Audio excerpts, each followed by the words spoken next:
Bem, dizemos que a gente vai falar agora de colineares e coplanares. A gente disse que os pontos pertencem a uma reta são colineares, certo? Ou seja, quando a gente tem lá vários pontos pertencentes à mesma reta, eles são pontos colineares. Quando a gente tem pontos que pertencem, alguns que não pertencem, a gente tem que são não colineares, beleza? E quando a gente tem pontos pertencentes ao mesmo plano, eles são pontos coplanares. A gente vai ver aqui alguns exemplos. Ó. Temos aí a mesma reta, né? A B e C, temos aí os colineares, pontos colineares. Aqui a gente tem a B e C, mas o C ele não pertence à reta R, então não são colineares os três, mas A e B são, tá? E aqui a gente tem diversos pontos onde eles estão no mesmo plano, né? O plano aqui, pessoal, é esse retângulo aqui, ó. Então, se esses pontos estão no mesmo plano, eles são que coplanares. Mas aqui a gente tem um detalhezinho, ó. B, C, D e E são colineares. E a gente tem que A, F e G aqui, ó, não são colineares, tá? Então, a gente tem as três situações no mesmo local. Continuando. Então, aqui a gente tem o teorema, vai definir o que é teorema, né? Onde são proposições que necessitam de demonstração para que sejam aceitas, certo? Por exemplo, os pontos que pertencem à mesma reta são denominados colineares. Então a gente precisa provar, né? A gente já provou isso lá atrás. Então, para poder ser um teorema, a gente precisa de demonstração, de prova, certo? Já postulados ou axiomas, eles são proposições primitivas, geométricas, que são aceitas sem demonstração. Fica claro você apenas de observar aquele postulado, aquela afirmativa, certo? Então não precisa provar. Então, vamos ver alguns aqui. Primeiro postulado, a gente tem o que? Dado uma reta R, existem infinitos pontos pertencentes a ela. Eu já falei isso para vocês. E há infinitos pontos não pertencentes a elas. Então nós temos aí alguns pontos infinitos que pertencem a ela, e temos aqui B e D que não pertencem. Também temos infinitos pontos aí, né? Basta a gente querer enumerar. Então aqui temos o fato pertence e não pertence, a C e E pertencem, e B e D não pertencem. E sim, temos a C e E colineares, né? Pois existem aí que passam na mesma reta. Já o segundo postulado, dado dois pontos distintos A e B, existe uma e somente uma reta que passa por esses dois pontos. Eu falei também isso para vocês. Já temos o ponto AB e aqui só existe uma reta que passa entre esses dois pontos. Não existe duas retas, porque senão não seria a reta R, seria outra reta, seria uma reta S, certo? Tudo bem? Ficou claro, né, isso aí para vocês? Então, dois pontos distintos sempre serão colineares, tá? Sempre que eu tiver dois pontos distintos, eles vão ser colineares, porque eu vou estar passando ali uma reta por eles, tudo bem? Então, dois pontos distintos A e B determinam uma reta AB. Se fosse BC, seria uma reta BC. Se fosse CD, seria uma reta CD, e assim sucessivamente. Terceiro postulado, a gente vai ter o seguinte: dado um plano alfa, existem inúmeros pontos pertencentes a ele, e há infinitos pontos que não pertencem a ele. A mesma coisa com a reta. Agora para o nosso plano, certo? Aqui A, B e C pertencem, e A e D não pertencem a este plano alfa. Sim, e A, B e C são coplanares, certo? Continuando, vamos para o quarto postulado.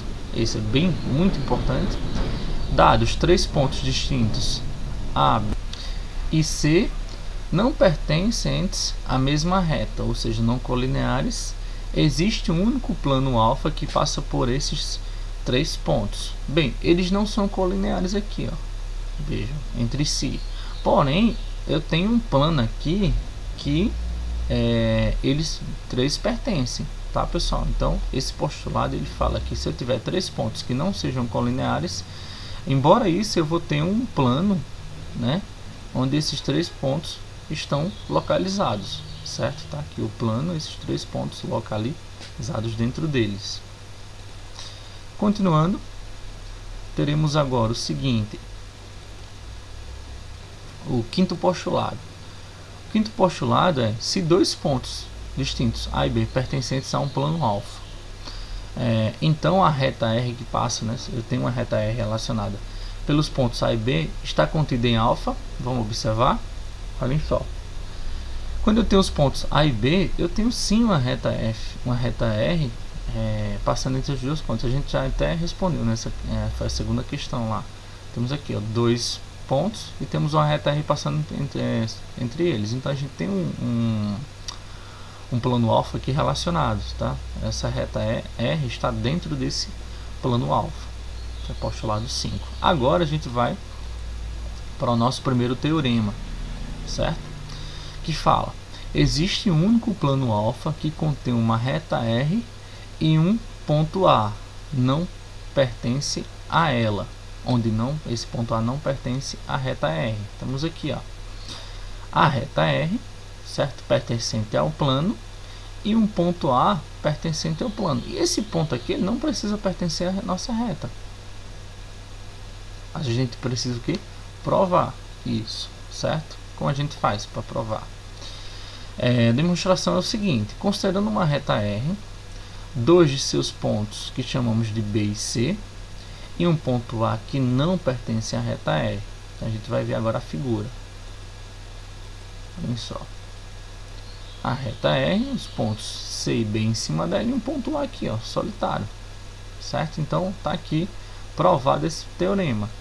Uma reta R onde temos 2 pontos nessa reta R e tem um ponto que não pertence a ela. Porém, os 3, né, no caso a reta e o ponto, estão no mesmo plano, pertence ao mesmo plano. Este é o teorema 1, certo? Então vejamos, como o ponto A não pertence à reta R, A, B e C não são colineares, tá? Não são colineares. Assim, pelo postulado 4, né? O ponto A, eu esqueci de colocar o 4 aqui, o ponto A não pertence a ela, certo? Pelo postulado 4. Caso pelo postulado, ponto A não pertence a ela. Caso aqui é o postulado 5, né? Postulado 5. Aqui, ó. 4. Aqui, ó. 4 não colineares. Certo?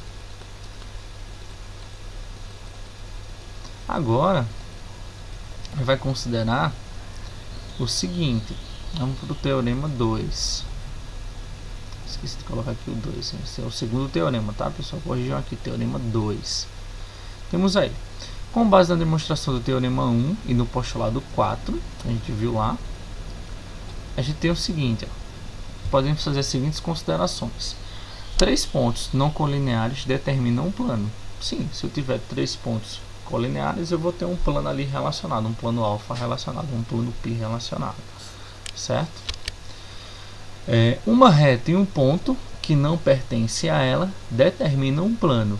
Tem uma reta e um plano que não pertence a ela. É o caso aqui dessa imagem, tá?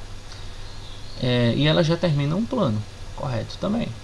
A gente ainda pode fazer dessas possibilidades aí do plano, pode determinar 2 retas concorrentes que determinam um plano e 2 retas paralelas que determinam um plano. A gente vai ver aqui as imagens agora. Olhem só. 2 retas concorrentes, porque elas são concorrentes, elas se tocam ali em um ponto P, certo? Elas se concorrem entre si, tudo bem? Por isso que são concorrentes. Existe um único plano alfa que contém 2 retas concorrentes. Está aí, ó, a reta S e a reta R. E aqui temos um ponto P relacionado. A demonstração, esse é o segundo teorema, a demonstração é o seguinte. Considerando P o ponto comum às retas R e S, há um ponto da reta S e B também é um ponto da reta R, ambos distintos de P. Então temos aí lá o que a gente viu no teorema. A gente tem duas retas R relacionadas a dois pontos A. Aqui, deixa eu passar aqui para dos pontos A e B, ó, tá aqui os pontos A e B, certo? Distintos de P, que pertencem aqui o meu plano alfa, tá? Tá aqui, estão pertencentes ao plano alfa, beleza? Então, continuando, a gente tem agora o postulado 6, eu vou passar rapidinho, dado um ponto P, por ele passa infinitas retas, tá, pessoal? Um ponto aí passa infinitas retas. Já o postulado 7, a gente tem o seguinte, dado uma reta R e um ponto P, não pertencente à reta R, existe uma e somente uma reta S paralela a R, passando por P, certo? Tá aí a reta R e a reta S com o ponto P, tá aí ela paralela, certo? Esse é o sétimo postulado. O oitavo postulado, a gente tem o seguinte: um ponto P pertencente a uma reta R divide-a em duas semirretas opostas, cuja origem é P. Temos uma semirreta para a esquerda, né? E uma semirreta para a direita, certo? Numa mesma reta R, tá? Ela divide apenas um ponto. E por fim, temos aí o postulado 9, onde uma reta R contida em um plano alfa divide-o em dois semiplanos opostos, cuja origem é R. Então temos ali a reta R na origem.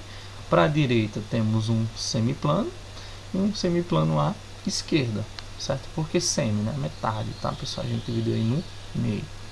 Então temos aqui algumas questões, os probleminhas, vocês vão fazer aí no chat, tá? Esse probleminha, pessoal. 2 probleminhas para vocês brincarem aí. Nesse probleminha aqui a gente vai utilizar as diagonais aqui, ó.